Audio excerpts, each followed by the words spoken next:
Segurança pública é o problema que mais preocupa o brasileiro. Olha, mais que saúde e educação. Por isso, é o assunto de hoje aqui no Me Conta Mais, o videocast das redes sociais da Câmara dos Deputados. Eu sou Dini Moraes e a gente está no nosso estúdio de vidro aqui no coração das comissões da Câmara dos Deputados, onde todos os debates acontecem. Oi, pessoal, eu sou Clarice Dias. Olha só, está em análise aqui na Câmara uma proposta de mudar a Constituição para fortalecer o combate à criminalidade e à violência. E quem vai conversar com a gente sobre esse assunto é o relator da comissão especial que foi criada para discutir esse assunto, deputado Mendonça Filho, do União de Pernambuco. Bem-vindo, deputado. Prazer estar com vocês. Bem-vindo, deputado. Dini, prazer grande estar com vocês. Coisa boa. A gente já vai começar direto no assunto. A gente acabou de viver uma operação que foi a operação mais sangrenta do país contra o crime organizado. E acabou que a PEC da Segurança Pública, essa proposta que pretende mudar a Constituição na parte da segurança pública, foi colocada em todas as análises, né? A minha pergunta é bem objetiva. O que seria diferente se a PEC da Segurança já estivesse valendo? Nada. Nada. Olha. Bem objetivo, nada.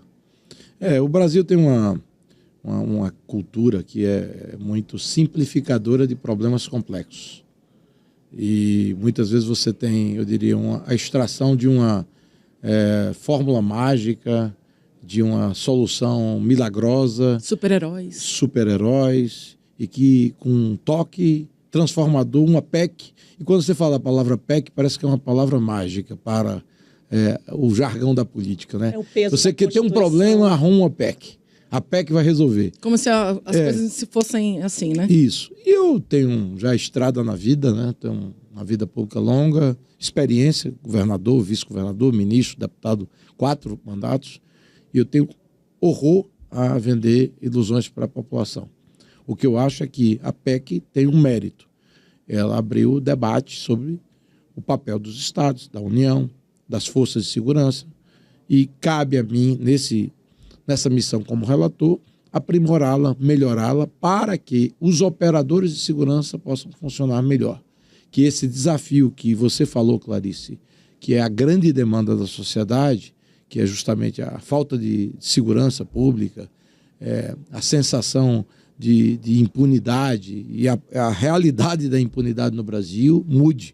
Mas isso vai ser atacado por várias frentes. Não será uma PEC, não será um projeto de lei, não será uma medida ou 2 ou 3 que fará com que a gente mude esse quadro da noite para o dia. Essa é uma angústia muito grande do brasileiro, né? Assim, por que é tão difícil a gente se sentir seguro no Brasil? Onde está o problema? Tem um... É porque não tem um, né? Mas tem onde os estão principais os problemas? Quais são os problemas centrais? Porque não tem um só problema, né? Eu diria que vários fatores influenciam para esse caldo geral que entornou no Brasil. O problema e o fenômeno da violência é um fenômeno global, né? O mundo todo vive problemas de aumento da violência, da insegurança, etc. Mas no Brasil ele é muito mais grave. Você tem ideia? A Universidade de Cambridge divulgou um estudo com 50 milhões de brasileiros vivendo sob o jugo ou a influência direta de facções criminosas. Gente, isso é muito grave. Assim, tipo, é 30% da população. Um a cada 4, né? Cerca de 25% da população. 25% da população. Eles falam, para ser preciso, em 26%. Então, é perda de soberania, população inteira sob o comando de criminosos bárbaros, né, que usam a sua força para, por exemplo, impor a compra de serviços a partir do seu domínio, internet, gás de cozinha, dobrando o preço, né, cobrando taxa para moradores, para comerciantes. Como o senhor fala, é pena de morte pelo WhatsApp? Pena de morte pelo WhatsApp. Chama uma filha de um morador e digo, eu quero dormir com ela e mande para minha casa. Então, para mim, isso é um estado de barbárie, de absurdo e inaceitável. As raízes disso, deputado? O que pode a PEC mexer nas raízes? Primeiro, eu acho que é a ausência do Estado. Quando o Estado se ausenta, quando o Estado se ausenta, outras forças ocupam. E as forças do mal ocuparam esses territórios. O Rio de Janeiro é a face mais, eu diria, visível e talvez a mais negativa desse quadro geral, muito duro. Mas se você reproduzir para outras partes do Brasil, Bahia, Ceará, já tem notícias de que caminha nessa direção. O tráfico dominando a periferia, dominando comunidades, impondo toque de recolher, impondo regras próprias, pena de morte. Então, a gente está num quadro geral que ele é absurdamente fora do controle e precisa de medidas adequadas que possam corrigir e retomar o território e proteger, de fato, o homem e a população de bem. É por isso que, muitas vezes, as pessoas ficaram surpresas com a pesquisa que indicou que 88%, quase 90% da população residente nas favelas, nas comunidades pobres do Rio, apoiaram a ação da polícia, a operação. Por quê? Porque eles sentem na pele, né? Então, quer dizer, muitos intelectuais no conforto do ar-condicionado, classe média alta, protegida por portão eletrônico, carro blindado, os ricos de helicóptero, não percebe esse mundo real de quem é assaltado, compra um celular no crediário e antes de concluir o pagamento já perdeu o celular, e quando tem um ente familiar que perde a vida de forma brutal. Então se banalizou o crime no Brasil de forma assim assustadora. Eu acho que tem até uma questão de direito até muito fundamental, por exemplo, essa questão do direito de ir e vir mesmo. Quem mora em comunidade, tem comunidade fechada por tiroteio, por exemplo, as mães com crianças que não conseguem nem sair de casa, não conseguem trabalhar. Isso é uma realidade que boa parte da população não vive, inclusive até no próprio Rio de Janeiro. Você consegue ver as comunidades lá em guerra, e parte do Rio de Janeiro não está nem vendo que isso está acontecendo, né? Talvez seja uma coisa meio invisível, mas ela está ali presente e ela tira boa parte, inclusive assim, a gente está falando de vidas, a gente está falando de dia a dia, de danos psicológicos, mas também tem danos econômicos, que, assim, ou seja, o país todo sente isso, né? Com certeza. Atribui-se a cerca de 3% de perda de crescimento do PIB por conta da violência no Brasil. Então, empresas não se instalam, empresas não vêm para o Brasil, não geram empregos, né? Gera insegurança para empresas maiores, por exemplo, se instalarem no Rio de Janeiro, que é um grande estado. Então você tem uma perda econômica brutal.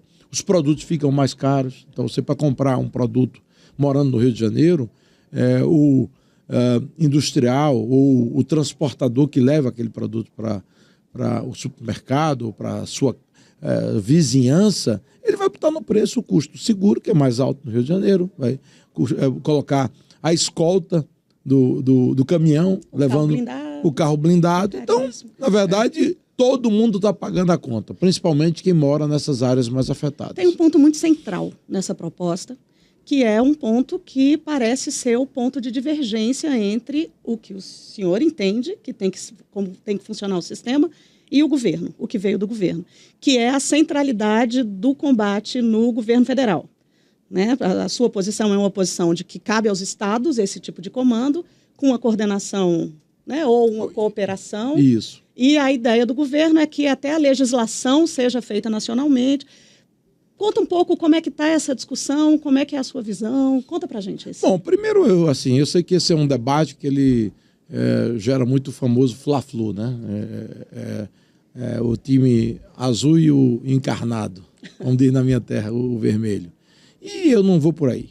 Eu tenho responsabilidade, eu tenho história política e meu compromisso é servir ao Brasil. Eu sei que eu tenho a minha linha política, as minhas crenças, a minha linha ideológica, a minha linha filosófica, os meus valores, mas eu não imponho meus valores se porventura ele não for, eu diria, abraçado pela sociedade e não tiver espelho real para o todo e o conjunto do país, né? Então, a gente vai muitas vezes tensionar, a gente vai muitas vezes até brigar, no sentido positivo da palavra, mas a gente tem como norte o interesse público. Respeito o ministro Lewandowski, sua equipe no Ministério da Justiça. Acho que é um erro crasso imaginar que um país de dimensões continentais, como o Brasil, pode ter a centralização do comando da política de combate ao crime a partir de Brasília. Nada não funciona no mundo centralizadamente, e muito menos num país das dimensões do Brasil. E aí eu vou para a vida prática. Onde no mundo você tem a prática de uma política de segurança pública num país continental centralizado no poder central? Onde? A Austrália não é, Canadá não é, Estados Unidos não é. Então não existe essa experiência.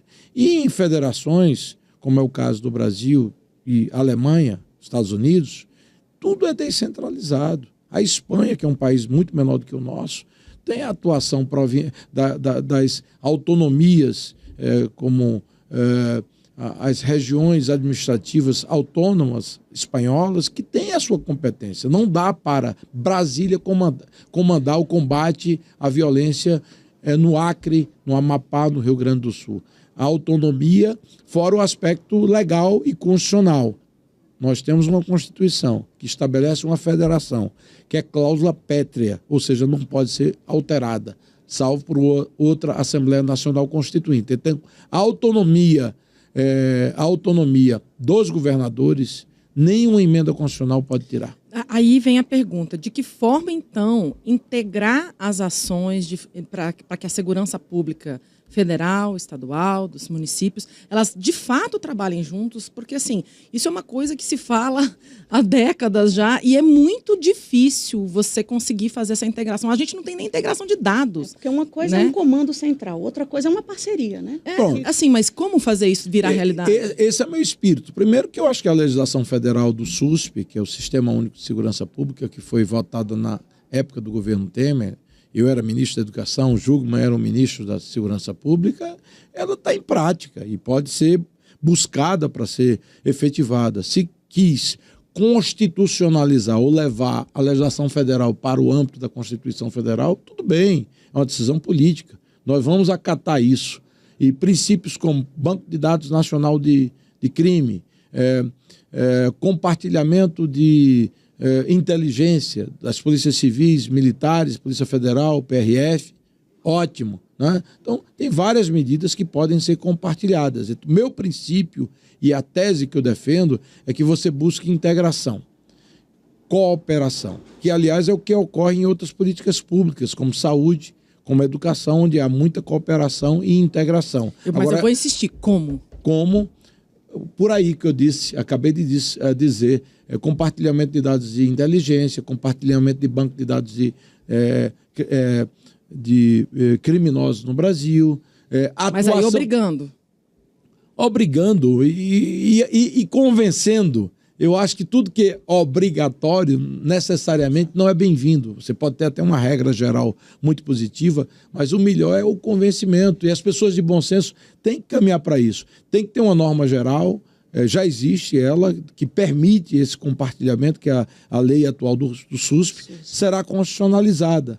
Então, eu acho que há espaço perfeitamente para que você possa buscar, eu diria, avanços nesse campo. E também não tem muito retrabalho. Eu falo muito, Gini, da vida prática das pessoas. Se você for dirigir e beber, e for tendo bebido numa rodovia federal, o PRF, o Policial Rodoviário Federal, vai levar você para uma delegacia, às vezes a 50 quilômetros de distância.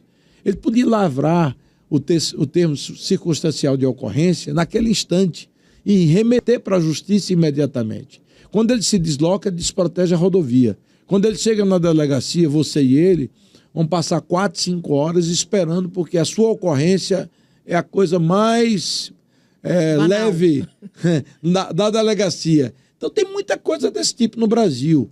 O mesmo ocorre com um policial militar. Se um policial militar pega alguém aqui no Lago Sul, em Brasília, ou numa orla da Avenida Boa Viagem, no Recife, tem que levar para uma delegacia, às vezes, para um crime de baixa intensidade. Então, eu vou mudar isso na Constituição para que esses crimes de baixa intensidade você possa ter a lavratura de um TCO, de um termo circunstancial de ocorrência, que vai direto para a justiça. Normalmente, as polícias querem se proteger. Não, esse espaço é meu, é da Polícia Civil. Não pode ser da Polícia Militar, não pode ser da PRF. E não pode ser assim. No mundo todo, esses procedimentos são mais verticalizados, integrados, para facilitar. E aí a delegacia, o delegado, a equipe dele vai ter mais espaço para investigar os crimes de maior impacto, de maior intensidade. Deixa eu ver resistência nas forças para essa integração? Muitas vezes sim. O bom de não ser policial e não ser uma pessoa que tem histórico na área de segurança é que me permite ter uma visão mais... Olhar de fora. De fora. E alterar esses procedimentos de forma mais efetiva para que esse tipo de realidade mude dentro do E o que, país. Que na prática pode quebrar essa resistência? Por exemplo, uma das ideias da proposta é colocar a polícia militar para fazer investigações preliminares. Isso deve ter uma resistência enorme na Polícia Civil. Você tem que quebrar. Pois porque como é que tá já existe área de inteligência na Polícia Militar. E essa área de inteligência muitas vezes é compartilhada com a Polícia Civil, com a Polícia Federal. E é importante essa integração. Não pode cada um funcionar de forma isolada. Aí você vai para o crime de maior gravidade. O Brasil, por exemplo, no passado, tinha uma legislação que impunha a não progressão para condenados por crime hediondo. Essa legislação foi votada, aprovada no Parlamento, sancionada pelo Presidente da República, e o Supremo Tribunal Federal decidiu que era inconstitucional. Eu vou colocar na Constituição que crime hediondo não tem direito à progressão. Zero progressão. Zero não progressão. Vai nem subir para 80%, nada disso. Por mim, é zero. O sujeito que comete um crime hediondo não tem que ter direito à progressão. Tem que cumprir integralmente. No Brasil, um crime bárbaro contra a vida se paga muito pouco. Você vê um latrocínio, um roubo seguido de morte, como ocorreu há 2, 3 dias em São Paulo, aquela jovem com 20 anos de idade, que estava com um pai e com um namorado. Saiu do carro, tocou um spray de pimenta no bandido, levou um tiro na cabeça, no rosto. Morreu na hora, a jovem. Esse assassino, se condenado, espero que seja condenado, ele vai pegar 20 anos de cadeia, talvez 25. Vai cumprir o quê? 20% da pena. 4, 5 anos está solto. Isso é pena para quem tira a vida do outro, um inocente, uma jovem cheia de vida. Para mim isso não existe. Se você fizer uma comparação com esse tipo de situação em qualquer país civilizado do mundo, esse marginal ele não pegaria menos de 20, 30 anos de cadeia em regime fechado. No Brasil, não. Todo mundo tem que estar em liberdade. E aí a gente vai para a questão eu acho que do sistema penitenciário, então, né? Que é outro calo, outro problema. É um problemão, né? A gente já tem uma superlotação, já tem uma população carcerária muito alta e é um celeiro, né, de criminosos também até agora. Tá ali, o escritório está lá dentro. As organizações criminosas estão lá dentro. Universidade, né? Lá estava na Penha, era quase que um MBA do crime, né? É um resort, alguns jornalistas escreveram que era o resort. Recebia criminosos de todo o país, boa parte deles foram mortos nessa operação lá do Rio de Janeiro, e treinando, se preparando, aprendendo novas práticas, né? É uma espécie de doutorado dentro do sistema carcerário. Nesse caso, na Penha. E no sistema carcerário é a mesma coisa, a Universidade do Crime. Quer dizer... Mas o que se pretende mudar? O que a PEC propõe para mudar essa realidade ou para tentar, pelo menos, resolver isso? Qual é o problema? É que boa parte da sociedade, ou assim, uma parte da sociedade mais à esquerda, entende que tem que facilitar a saída das pessoas condenadas. Eu não entendo assim. Eu acho que se o sistema penitenciário está falido, e está em muitos estados brasileiros, você tem que reformá-lo, readequá-lo. Vá para o estado de Goiás, o governador Caiado, primorosa a gestão dele, uma das melhores do Brasil na área de segurança pública. Você anda de celular em Goiânia tranquilamente, não vai ser assaltado. Criminoso... Mas o que tem diferente que a gente pode... O regime de gestão lá é firme. Penitenciárias bem cuidadas, bem administradas, com disciplina, com regra rígida. Não é sob controle do crime, não. Mas é gestão estadual, no caso, estadual, né? O que mostra... A PEC incorporaria alguma coisa em gestão penitenciária ou deixaria com os estados? Não, é um problema de gestão, mas você tem que ter recurso também, né? Então a PEC vai prever recursos. Você tem que reforçar o Fundo Nacional de Segurança Pública. Sabe quanto é que é o Fundo Nacional de Segurança Pública para esse ano de 2025? 1 bilhão e 200 milhões de reais. Sabe quanto é o investimento total em segurança pública no Brasil nesse ano? Deve ser da ordem de pouco mais de 150 bilhões de reais. Ou seja, o Fundo Nacional de Segurança Pública representa menos de 1% de tudo que é investido na área de segurança pública. A União, o governo federal, investe 12%, os estados respondem por 80%.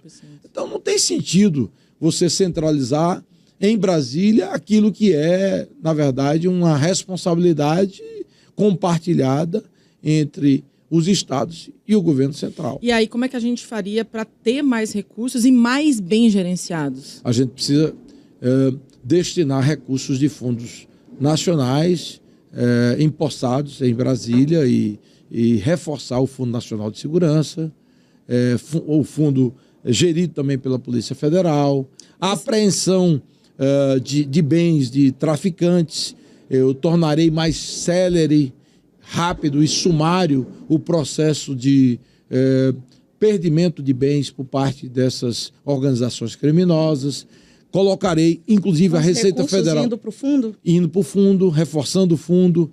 A Receita Federal terá o papel também de atuar como subsidiária no combate ao crime, que já atua hoje investigando crescimento de patrimônio, investigando patrimônio que não tenha base financeira sustentável em atividades lícitas. Então, tem muitas medidas que podem ser adotadas que vão reforçar a atuação do governo federal. É por isso que eu digo, o governo federal tem muitas missões nobres, importantes, e precisa cumpri-las. Tráfico internacional de armas, qual é a competência? Polícia Federal.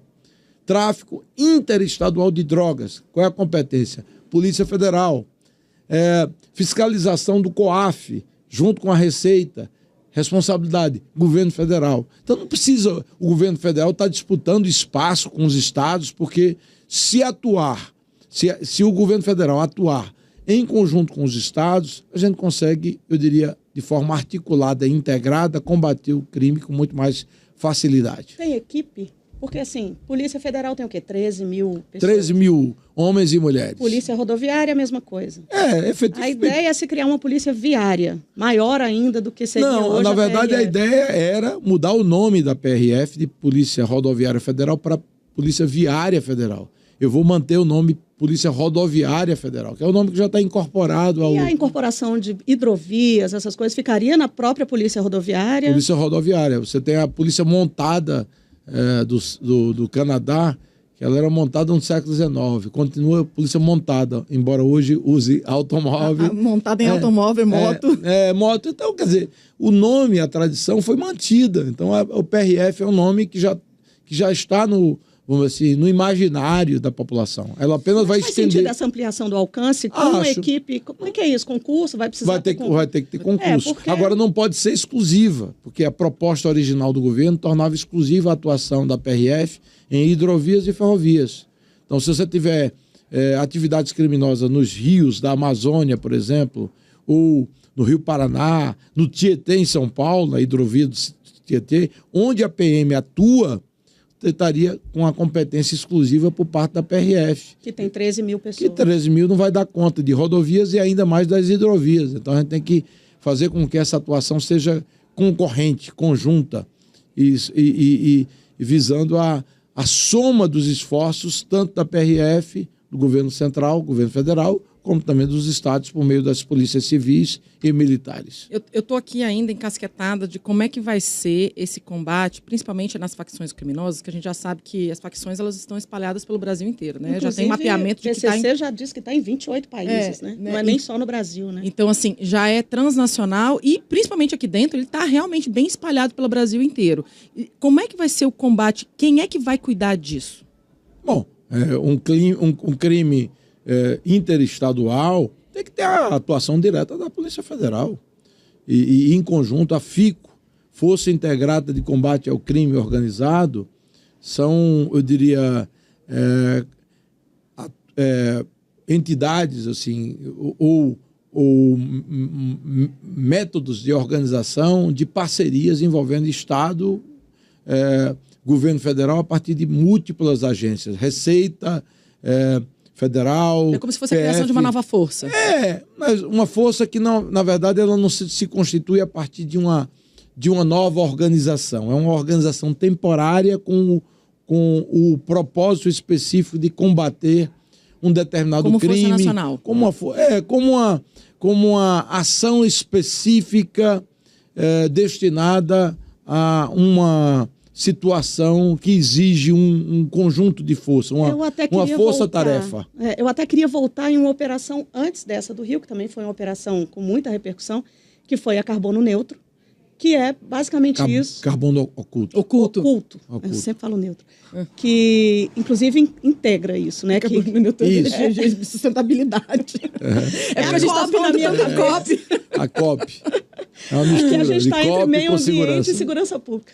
A Carbono Oculto, que teve essa integração de várias forças. Eu queria perguntar no que aquela operação ensina para o combate à criminalidade, porque foram 3 bilhões de reais ali, é isso mesmo? Que a Polícia Federal anunciou esse valor? Isso.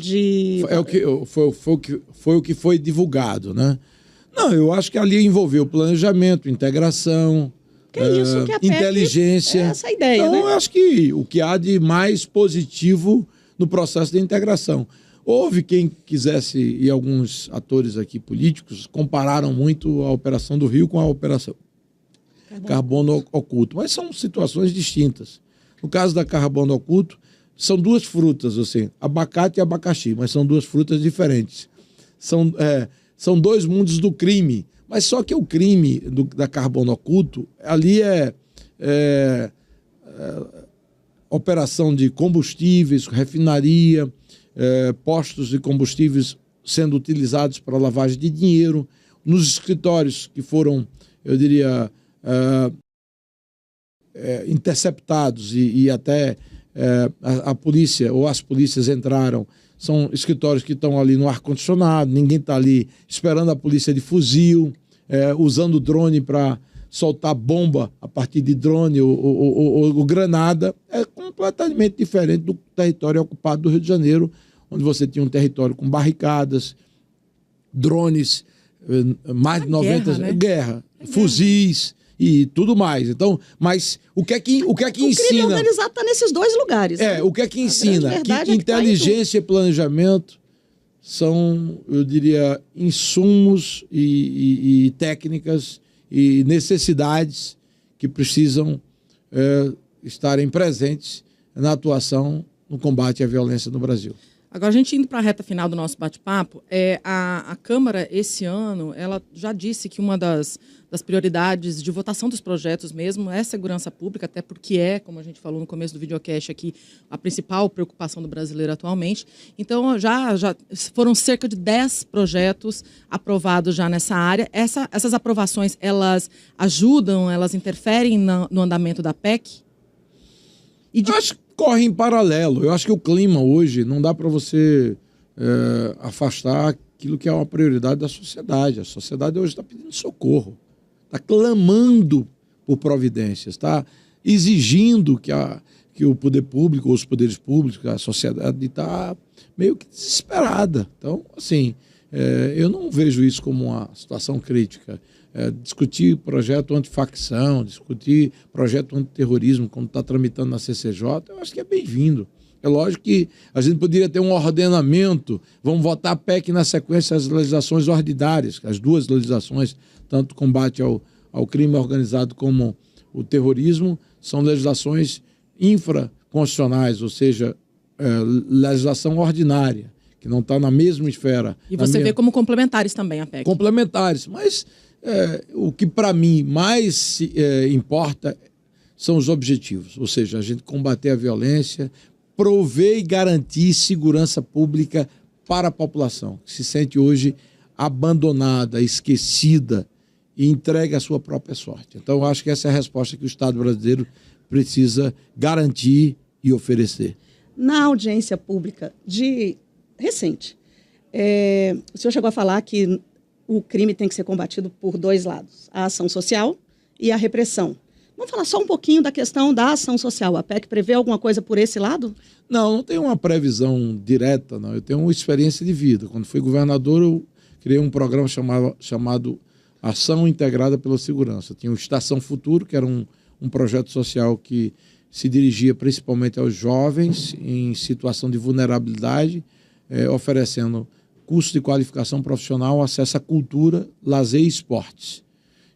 Isso reduziu significativamente os índices de violência juvenil para as comunidades envolvidas no Grande Recife, região metropolitana da capital pernambucana. Foi uma experiência magnífica.